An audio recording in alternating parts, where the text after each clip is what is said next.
A paz do Senhor Jesus Cristo, povo de Deus. Alguns versículos para a nossa meditação, para a nossa reflexão, lá em Jeremias capítulo 48, versículo 10, que diz: maldito aquele que fizer a obra do Senhor relaxadamente, aquele que retém a sua espada do sangue. Está lá em Jeremias capítulo 48, versículo 10. E também lá em Jeremias 48, mesmo capítulo, no versículo 40, que diz: porque assim diz o Senhor, eis que uma nação voará como a águia, eis que uma nação voará como a águia, e estenderá as suas asas contra Moabe. Louvado seja o Deus Todo-Poderoso. É um versículo que sempre me prende quando eu leio e me chama a atenção. Maldito aquele que fizer a obra do Senhor relaxadamente. A nação de Moabe, para que nós possamos entender, a nação de Moabe seria destruída pela Babilônia.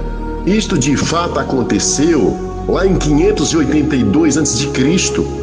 E a Babilônia seria amaldiçoada caso não cumprisse o seu papel dado por Deus, com rapidez, eficiência e o que? Zelo. É aquilo que eu sempre digo à igreja, o zelo de Deus.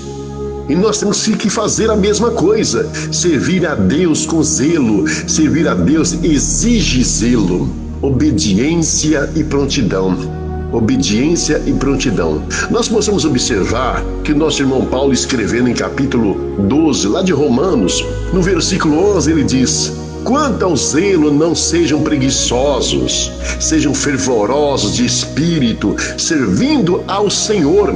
Romanos capítulo 12, versículo 11. Queridos irmãos, eu conheço pessoas que são tão dedicadas, mas tão dedicadas no seu trabalho secular. Eu não estou falando sobre a obra de Deus. Pessoas que são muito dedicadas ao trabalho que não seja de Deus, às obras que não sejam de Deus. Eles planejam, dão o melhor de si, chegam no horário certo, porém dão o resto, ou seja, o que sobra, no tocante à dedicação à obra de Deus. Dificilmente podemos contar com essas pessoas. São os últimos a chegar e os primeiros a sair. Sempre estão com a desculpa na ponta da língua: não tenho tempo. Pessoas assim, enquanto mantiverem esta atitude, não serão utilizadas por Deus na sua obra de salvar o mundo. Nós temos que ser um servo de Deus, prontos, obedientes. Ser servo de Deus exige isso. Obediência, estar pronto, sem discussão dos termos, algo que a Babilônia fez na época.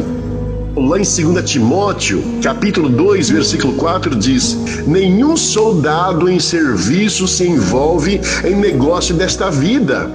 Nenhum soldado em serviço se envolve em negócios desta vida, porque o seu objetivo é agradar quem? Aquele que o recrutou, o general dos generais.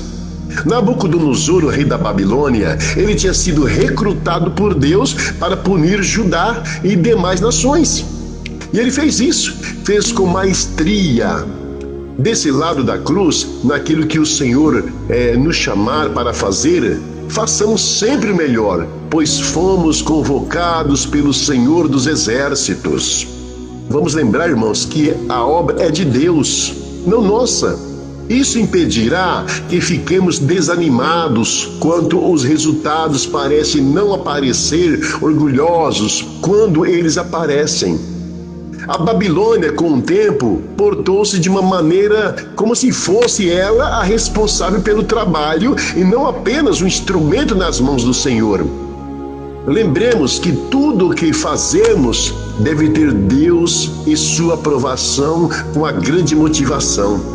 Que façamos, irmãos, a obra de Deus, seja ela qual for, de maneira dedicada, com esmero, com zelo, pois no Senhor nosso trabalho jamais será em vão. Lá em 1 Coríntios capítulo 15, versículo 58, Diz: portanto, meus amados irmãos, nosso irmão Paulo falando, portanto, meus amados irmãos, sejam firmes, inabaláveis e sempre abundantes na obra do Senhor, sabendo que o Senhor, o trabalho de vocês não é em vão. Pense nisso. Vamos nos dedicar à obra de Deus com zelo, sem fazer a obra de Deus relaxadamente, porque aquele que faz a obra de Deus relaxadamente é maldito. Maldito aquele que fizer a obra do Senhor relaxadamente. Maldito aquele que retém a sua espada do sangue. Está lá em Jeremias 48:10. Amém? Deus abençoe poderosamente, irmãos, a tua vida, em nome do Senhor e Salvador Jesus Cristo.